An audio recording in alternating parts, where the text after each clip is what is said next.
আজকে যেহেতু পবিত্র মহরমের দিন ছিল, তো আজকে আমি খাসির মাংস দিয়ে কাচ্চি বিরিয়ানি রান্না করেছিলাম। আপনারা আমার ভিডিওর সঙ্গে থাকুন আর দেখুন আমি কিভাবে রান্না করেছিলাম কাচ্চিটা।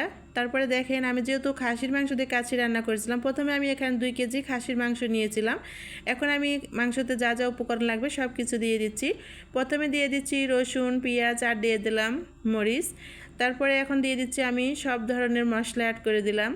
এখন আমি দিয়ে দিচ্ছি আদা বাটা আর এখন দিয়ে দিচ্ছি জিরা বাটা।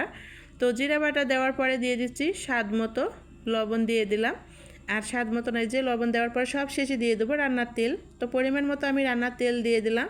তারপরে মাংসটা ভালো করে একদম মশলার সঙ্গে মাখানো শুরু করলাম। এই পর্যায়ে দেখেন মাংসটা আমার মাখানো রেডি হয়ে গেছে। এখন কিছু পানি অ্যাড করব মাংসটা সিদ্ধ হওয়ার জন্য। তো দিয়ে দিলাম পরিমাণ মতো পানি আর এখন বসাই দিচ্ছি ইন্ডাকশানে। তো ইন্ডাকশানে বসিয়ে দিলাম আর দিয়ে দিচ্ছি কিছুক্ষণের জন্য ঢাকনা, মাংসটা সিদ্ধ হওয়া পর্যন্ত ঢাকনাও দিয়ে দিলাম। তো এখন আমার কিছুক্ষণ পরে আবার ঢাকনাটা উঠে নিলাম। দেখেন মাংসটা বেশ সিদ্ধ হয়ে গেছে। এখন আমি মাংসটা বেশ ভুনা করে কষাই নেব। এদিকে আমার মাংস কষানোর কাজ চলতেছে। তারপরে দেখেন মাংসটা ভুনা চলতেছে আর এদিকে আমি পোলাও চালটা ধুয়ে রেডি করে নিয়েছি। আর মাংসটাও আমার দেখেন কষানো হওয়ার পর্যায়ে চলে আসছে। তারপরে মাংসটা আমার একদম তেল ছাড়া ভুনা করে কষানো হয়ে গেছে। এখন আমি এই পোলাও চালগুলো দিয়ে দেবো মাংসের মধ্যে। তারপরে আমি যে পোলাও চালগুলো দিয়ে দিলাম সবগুলো। আর এখন মাংস আর এই পোলাও চালটা একসঙ্গে আমি ভালো করে কিছুক্ষণ কষাই নিচ্ছি।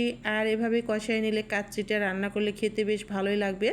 তো আমার কষানো চাউলটা রেডি হয়ে গেল মাংসের সঙ্গে। এখন আমি পরিমাণ মতো যতখানি কাচ্চি রান্না করতে পানি লাগবে দিয়ে দিচ্ছি পানি মাপ মতো। আমার পানি দেওয়া হয়ে গেছে পরিমাণ মতো। এখন এই পর্যায়ে আমি দিয়ে দিচ্ছি লবণ দিয়ে দেবো। তো এই যে স্বাদ মতো লবণ দিয়ে দিলাম। তারপরে আমি এখন ঢাকনা দিয়ে দিচ্ছি আমার পোলাওটা রান্না সিদ্ধ হওয়া পর্যন্ত। তো কিছুক্ষণ পরে দেখেন ঢাকনাটা উঠে নিলাম আর এই পর্যায়ে আমার দেখেন চালগুলো একদম ফুটন্ত হয়ে গিয়েছে বলকুঠি। আর দেখেন কতটাই ঝরঝরে আমার এই খাসির মাংস দিয়ে কাচ্চি বিরিয়ানিটা রান্না একদম রেডি হয়ে গেল। এখন আমি কিছুক্ষণ পরে কিন্তু চুলা থেকে নামিয়ে ফেলবো। তার আগে একটু বেশ কিছুক্ষণ আর একটু কষাই নিচ্ছি।